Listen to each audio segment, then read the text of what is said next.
Karena apa? Mereka mengerjakannya tanpa pengawasan. Misalnya menjawab pertanyaan, ya menjawab pertanyaan itu mereka bisa cari di Google lah atau dia melalui ada buku pendampingan begitu.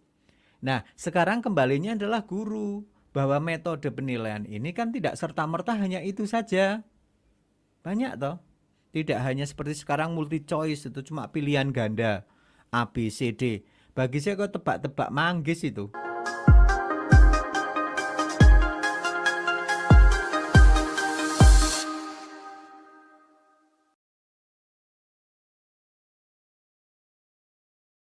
Saya kepingin tahu banyak hal tentang apa yang sudah dilakukan pada saat pembelajaran masa pandemi. Oke, jadi untuk di Yayasan Sanggar Cilik Wonosobo itu ada 4 lembaga ya Pak. Yang pertama ada daycare, kelompok bermain, TK, dan yang keempat adalah SD Nasional Kakuka.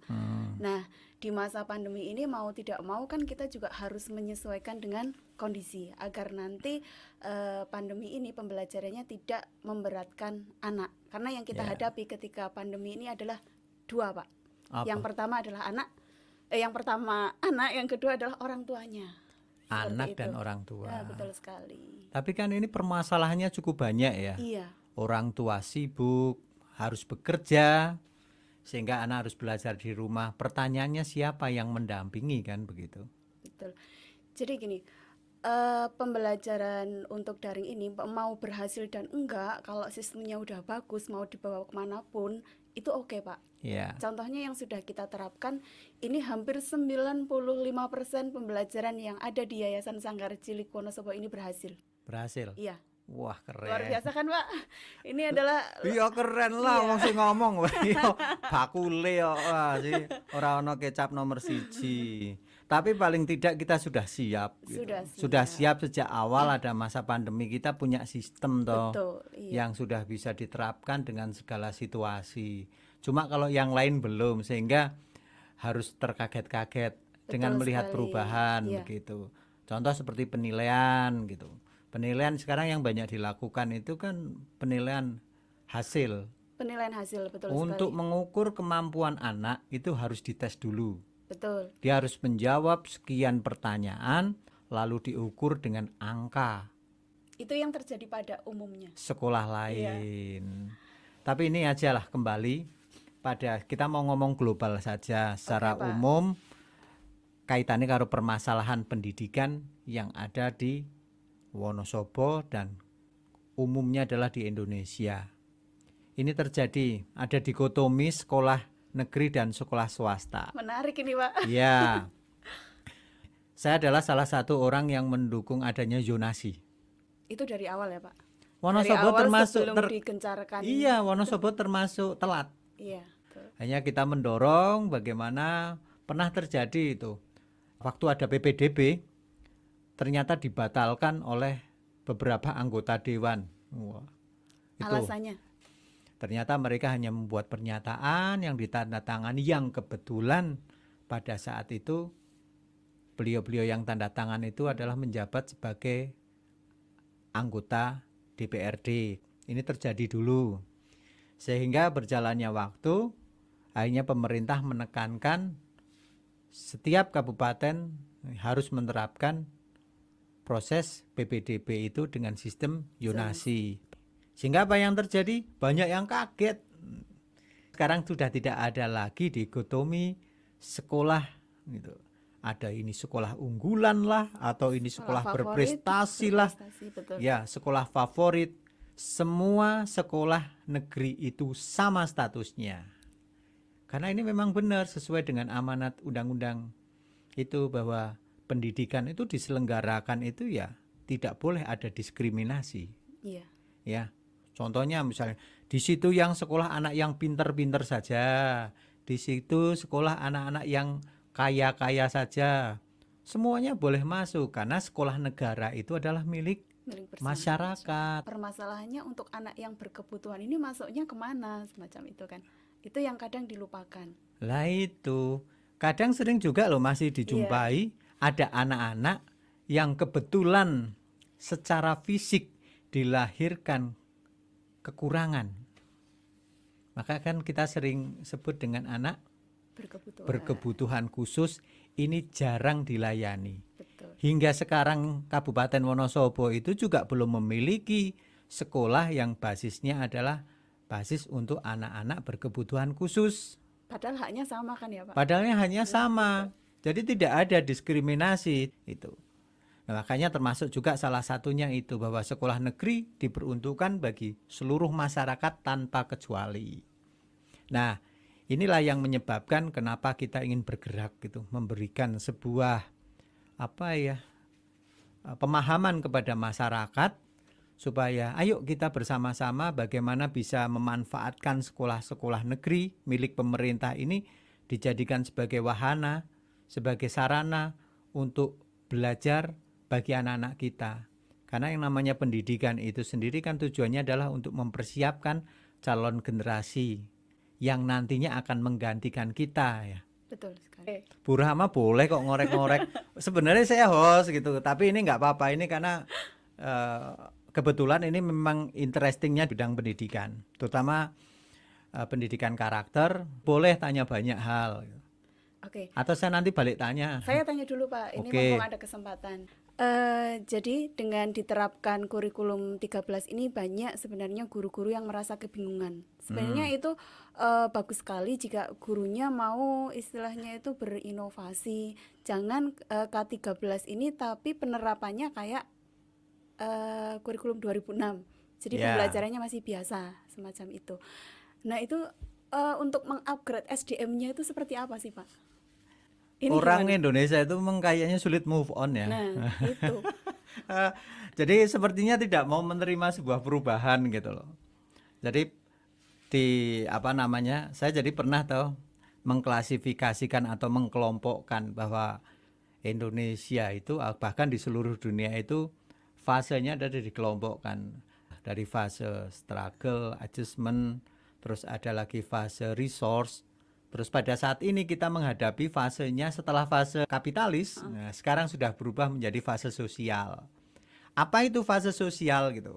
Jadi fase sosial itu adalah merupakan kekuatan sebenarnya didasarkan oleh apa? Kepentingan umum. Ya, karena pada dasarnya manusia itu sebagai makhluk sosial gitu. Sekarang banyak muncul media sosial gitu Media sosial itu kan di sini sudah tidak lagi ngomong masalah bayar dan membayar, beda dengan yang era 2020 ke bawah itu fasenya fase kapitalis, semuanya diukur oleh uang. Orang ingin mendapatkan fasilitas itu ukurannya uang. Maka yang banyak terjadi tahun-tahun 2020 ke bawah, korupsi itu masih tinggi juga kan? Karena semua orang berkutat berpikir pada kepentingan kepentingannya kapitalis yang berhubungan dengan uang.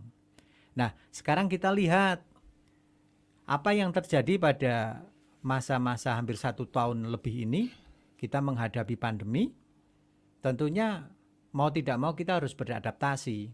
Ketika kita lahir, apa pertama kali yang harus kita lakukan gitu? Iya. Kan semua orang pernah lahir, begitu lahir brojol, ngapain gitu kan?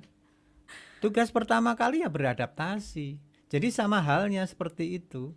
Jadi ketika kita menghadapi pandemi mau tidak mau kita beradaptasi. Karena sistem kerja model direktif selalu mengikuti perintah atasan, ya itu.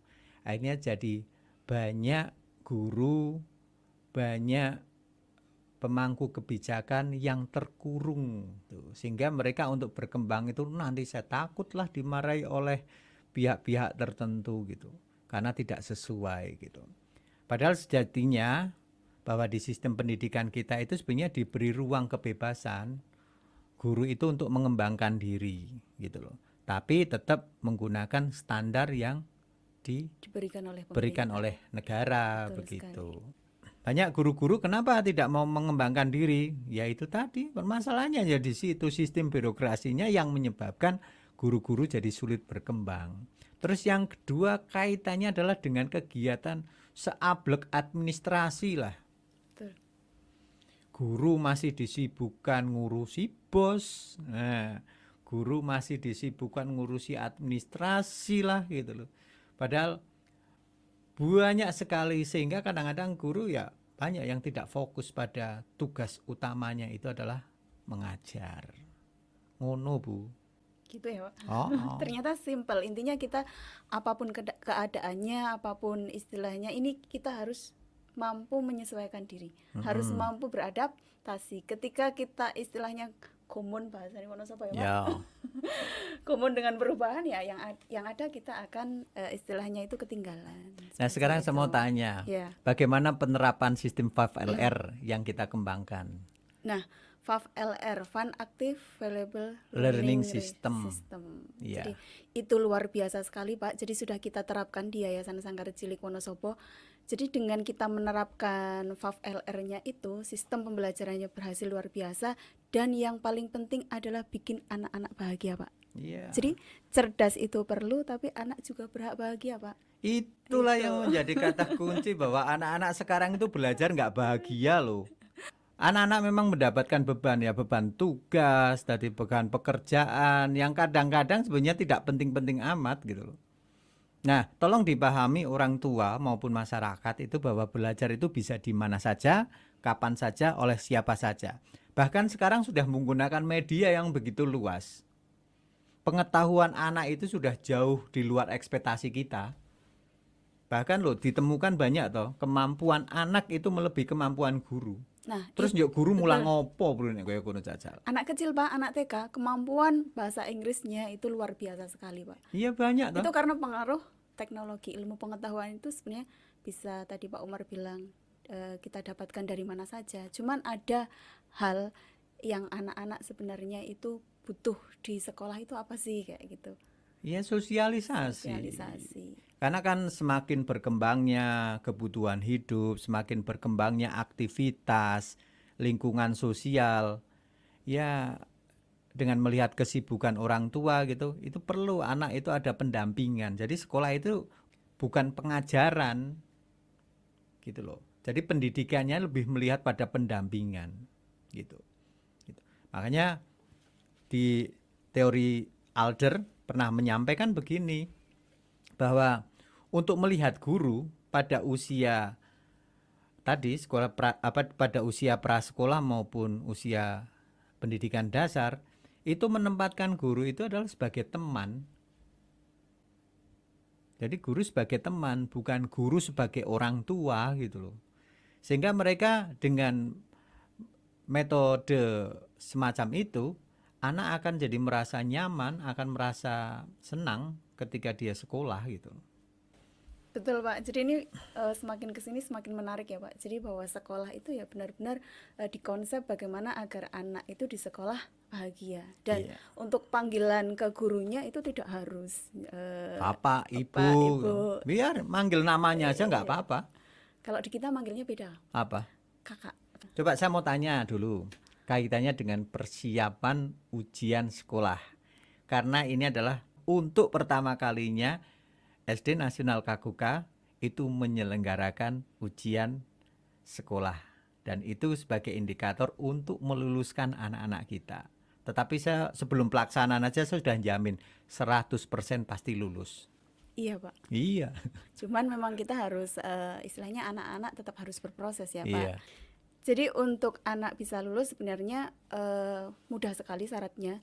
Yang pertama dia cukup mengikuti ujian yang diselenggarakan di sekolah. Yang kedua, pada aspek nilai karakternya, nilai sikapnya dia harus baik. Intinya itu Pak, dua itu. Nah, ujian ini ada empat poin. Yang pertama adalah portofolio, penugasan, praktek, dan tertulis. Nah, selama pandemi ini otomatis berbeda ya cara pelaksanaannya. Untuk yang penugasan, praktek, sama portofolio ini dilakukan boleh secara daring. Tapi kalau tertulis, nah ini harus dilakukan secara daring juga Pak. Cuman dari rapat koordinasi yang sudah saya ikuti, pemerintah dinas ini kemarin istilahnya bukan menyarankan ya, intinya membebaskan kepada sekolah-sekolah ini apakah tes tertulisnya mau dilaksanakan secara tatap muka atau secara daring. Semacam itu yang pada akhirnya nanti dikembalikan ke sekolah masing-masing, dan itu waktunya yang dipersiapkan kurang lebih Dari jeda rapat koordinasi sampai keputusan sampai ke hari hanya itu 8 hari, Pak. Wah, Nah, saya itu. jadi ingat ketika pertama kali buat sekolah gitu. Banyak orang yang menertawakan gitu loh. Mosok sekolah ke ora ono PR. Mosok sekolah ke ora ono ulangan. Bahkan mosok sekolah ora ono ujian nasional gitu. Betul. Ternyata terbukti kan? Terbukti kan? Iya. Sekarang alat ukurnya apa coba? Maka ini banyak terjadi di sekolah-sekolah, terutama sekolah negeri. Ini bukan membandingkan. Kemarin saya menjumpai ada orang tua yang menanyakan ke saya gitu. Mau pelaksanaan ujian sekolah ini, ada yang menginginkan secara daring, ada yang menginginkan secara tatap muka. Dan orang tua diberi opsi itu. Ada juga yang luar jaringan, Pak. Iya, Jadi kalau daring kan biasanya di-share lewat WA tugasnya ataupun secara istilahnya kayak live gitu atau gitu. secara luring. Yang luring ya. Itu. Nah ini berbeda. Jadi ketika akhirnya orang tua itu pada rame, banyak rame karena banyak orang tua yang masih menganggap bahwa kondisi sekarang itu sama seperti kemarin waktu kita normal. Nah, itu. Berbeda gitu loh. Jadi apa sih yang diharapkan? Sehingga banyak yang ditanyakan gini, nanti anak saya takut nilainya jelek ataupun juga takut kesaingan ya. Orang sing ora pinter paribasan, kita nggak boleh ngomong itu ya. Iya. Anak yang nggak pinter pun akhirnya nanti dia bisa melampaui gitu loh. Karena apa? Mereka mengerjakannya tanpa pengawasan. Misalnya menjawab pertanyaan, ya menjawab pertanyaan itu mereka bisa cari di Google lah atau dia melalui ada buku pendampingan begitu. Nah, sekarang kembalinya adalah guru, bahwa metode penilaian ini kan tidak serta-merta hanya itu saja. Banyak toh. Tidak hanya seperti sekarang multi choice itu cuma pilihan ganda A, B, C, D. Bagi saya kok tebak-tebak manggis itu. Wis ono jawabannya kok goleki gitu. Nah, kalau saya nggak mau, mending bagaimana? Berilah dia kesempatan untuk bisa menulis secara kualitatif. Itu. Jadi bisa pertanyaannya bagaimanakah, apakah, sebutkan. Jadi jangan diberi pilihan ganda. Apalagi dulu zaman saya pernah ada BSBS itu benar salah gitu. Hanya main logika gitu. Tetapi kalau diberi pertanyaan yang sifatnya kualitatif, anak akan mengembangkan. Dan belum tentu jawaban yang ada di buku itu membenarkan. Karena itu isinya kan teori, dan teori itu bisa suatu saat itu akan dipatahkan oleh teori lain gitu loh. Kedua, kaitannya dengan pemanfaatan media belajar. Jadi seolah-olah ini adanya sistem luring atau daring itu seolah-olah menjadi sebuah penghambat bahwa sekolah itu mau nggak mau harus tetap muka. Justru pada saat pandemi ini menurut saya dibuka sebuah mindset baru bahwa sekolah itu adalah sebuah lingkungan yang paling klasik, yang paling kuno. Jadi yang namanya sekolah itu ya ada gedung, di situ ada guru, di situ ada murid, ada papan tulis. Itu terjadi sejak dulu. Nah, sekarang sudah berubah di Undang-Undang Nomor 3 Sistem Pendidikan Nasional, di situ disebutkan ada pendidikan non formal.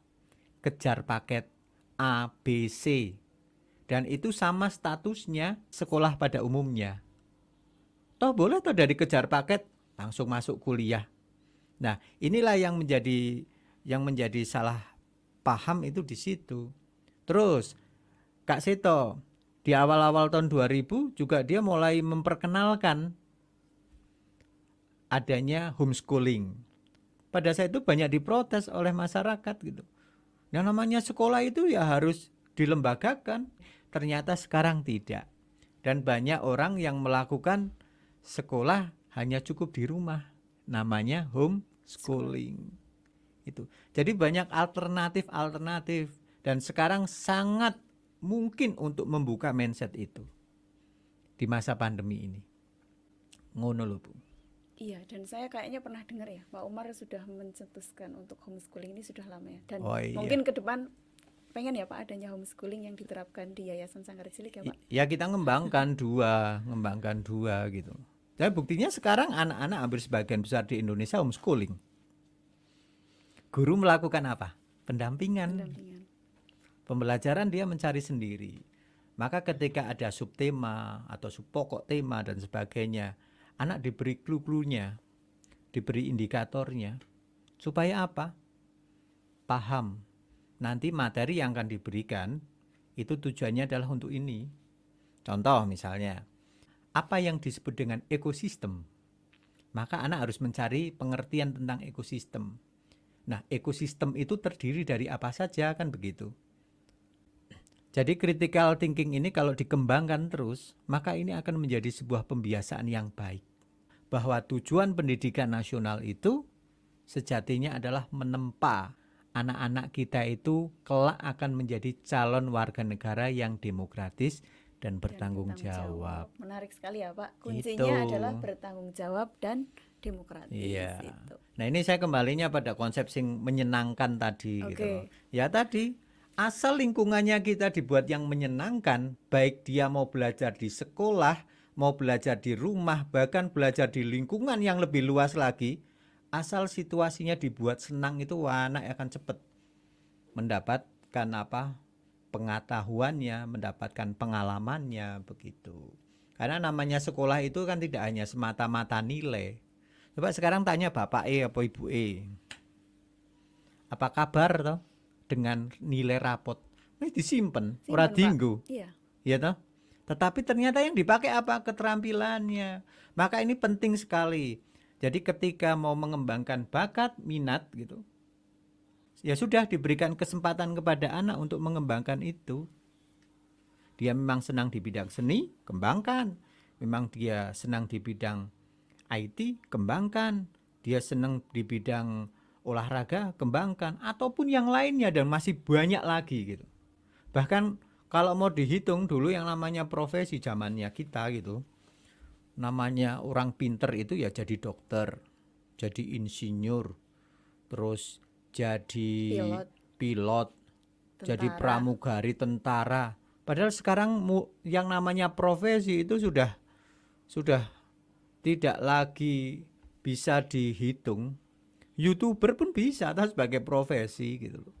Nah disitulah sebenarnya kenapa tujuan pendidikan itu harus dijelaskan oleh masyarakat bahwa sebenarnya tidak serta-merta hanya untuk mencerdaskan saja, tetapi tujuan negara itu mengembangkan pendidikan itu agar ya tadi ini kelak akan jadi calon-calon warga negara yang demokratis dan bertanggung jawab. Begitu Bu. Iya Pak. Respon orang tua. Iya. Bagaimana? Jadi kalau apa ya? Orang tua itu responnya luar biasa sekali ya. Jadi sing elek diomongke juga. Oke. Nah, ini biar ada penyeimbang jadi bagus sekali gitu. Mending sing ora enaknya disampaikan. Dari respon orang tua itu banyak sekali Pak. Cuman yang masuk ke saya alhamdulillah baik semua Pak. Baik semuanya. Karena orang tua ini kan banyak mendengar dari orang tua lainnya yang kebetulan anaknya tidak sekolah di Yayasan Sanggar Cilik. Terus membandingkan. Alhamdulillah anak saya sekolah di sini, jadi saya tidak begitu repot dengan tugas-tugasnya anak semacam itu. Nah, biasa carane biji ke priki ngono. Caranya biji ya kita menggunakan penilaian proses, Pak. Jadi jangan dikira guru-guru kita kan ada yang persepsinya pandemi ngajar ora ya gajian itu bikin sakit, Pak. Ya, nah, wis ben lah nek kowe sing ora mudeng. Tapi yang ada di kita sih kita tetap semangat, guru-guru setiap hari berangkat, semacam itu dia tetap melaksanakan tugasnya. Jadi tugas yang ingin disampaikan ke anak-anak besok, ini hari ini sudah dipersiapkan, Pak. Dan anak-anak sama sekali di rumah tugasnya itu tidak ya Pak, tidak disuruh mengerjakan berhalam-halaman. Silahkan anak-anak kerjakan halaman sekian sampai sekian. Itu kita anti semacam itu Pak. Jadi guru-guru tetap menyediakan video pembelajaran dan itu disesuaikan dengan istilahnya apa ya, kondisi sekarang. Jadi kalau di SD itu ada yang namanya kompetensi dasar dan selama pandemi ini itu tidak harus tercapai. Kita menyesuaikan saja. Jadi lebih ke life skillnya anak, Ya, pengalaman iya. langsung itu Pak. Ini saya buka ya Ya, rahasia. betul. Ini banyak di sekolah-sekolah itu yang namanya sekolah ke mengkoyo nggak ada bedanya ya tadi dengan hanya sekedar mengerjakan soal. Padahal yang namanya tugas guru ketika mengajar itu harus menjelaskan sepaham-pahamnya, bukan kejar tayang atau kejar target. Karena waktunya dibatasi harus sekian. Jadi anak bisa nggak bisa ya pokoknya ditinggal gitu. Itu yang terjadi pada zaman saya dulu gitu loh.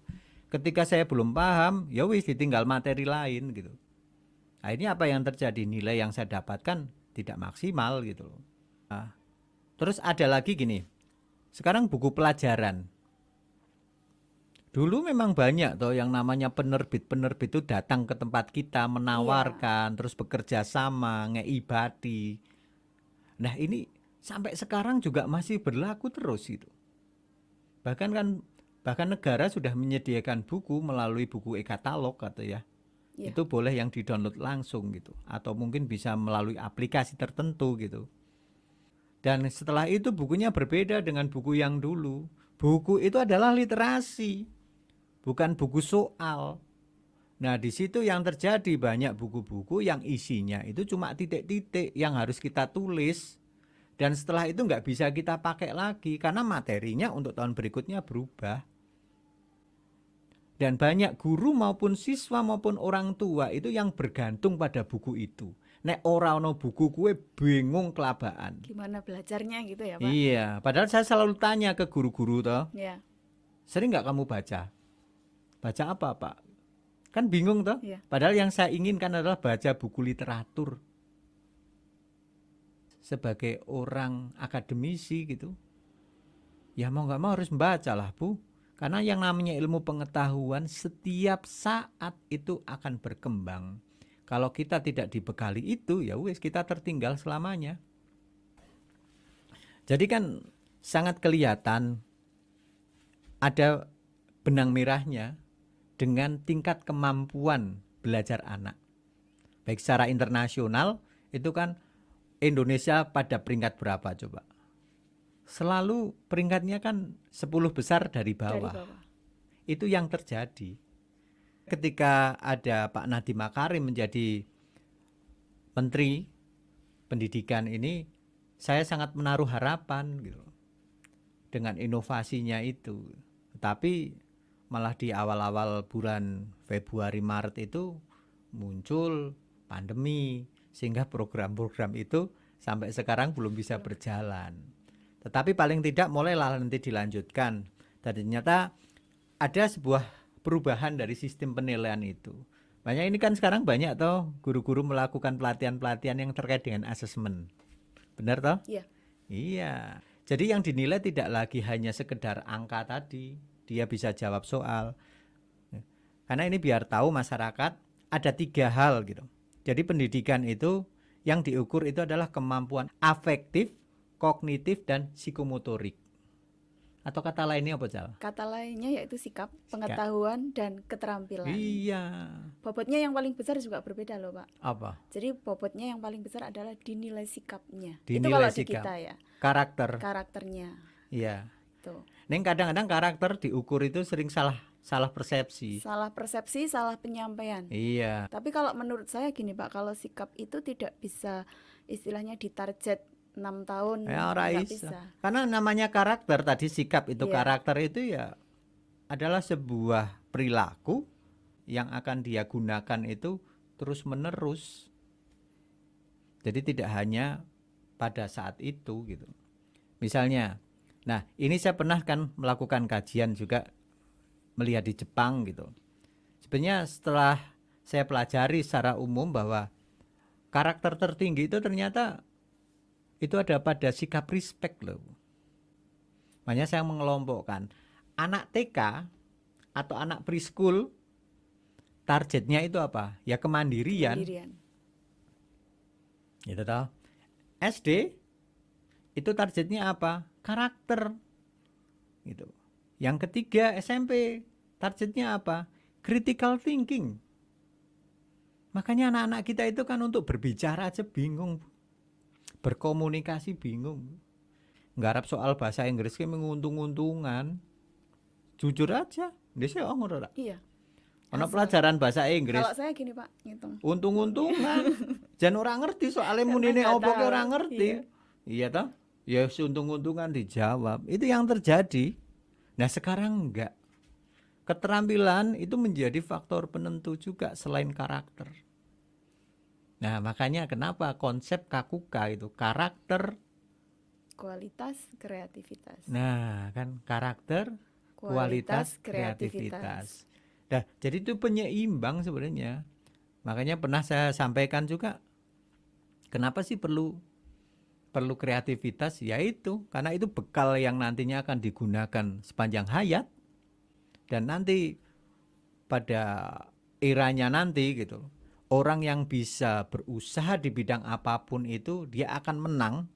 Itu modalnya cuma satu, bukan ijazah, tapi modalnya adalah kreativitas. Sepakat itu Pak. Lah, makanya bikin yang kreatif itu engel, ya toh? Iya. Makanya saya beruntung menjadi orang yang kreatif. Tapi juga harus dibiasakan Pak. Jadi jangan senang ketika kita berada di zona nyaman. Wah, Intinya itu. iya. Ya, yang penting mau the changes to colorize. Colorize. Mau nggak berubah gitu. Jadi itu. Nah, mungkin ini percakapan kita lah di awal. Jadi semoga nanti bisa memberi inspirasi. Saya minta nanti dalam 1 minggu sekali ya paling nggak Bu Rahma kita ngobrol-ngobrol aja. Ya sambil nanti kita mengedukasi masyarakat supaya masyarakat itu bisa memilih gitu. Sekolah mau ora mung sekolah, tapi sekolah ki kudu ono manfaate, kudu ono tujuane gitu loh. Supaya anak-anak kita itu bisa terarah. Ini saya minta maaf ini buat semuanya saja. Saya walaupun saya host, di sini pekerjaan saya yang sebenarnya adalah di bidang pendidikan. Saya sebagai masyarakat penggerak bidang pendidikan yang sejak tahun 2000 concern dengan pendidikan karakter. Sebenarnya karakter tertinggi apa sih Pak? Jawabannya Apa Pak? krik krik krik krik. Nah, saya punya. Nah, nanti kita bahas untuk berikutnya ya. Oke.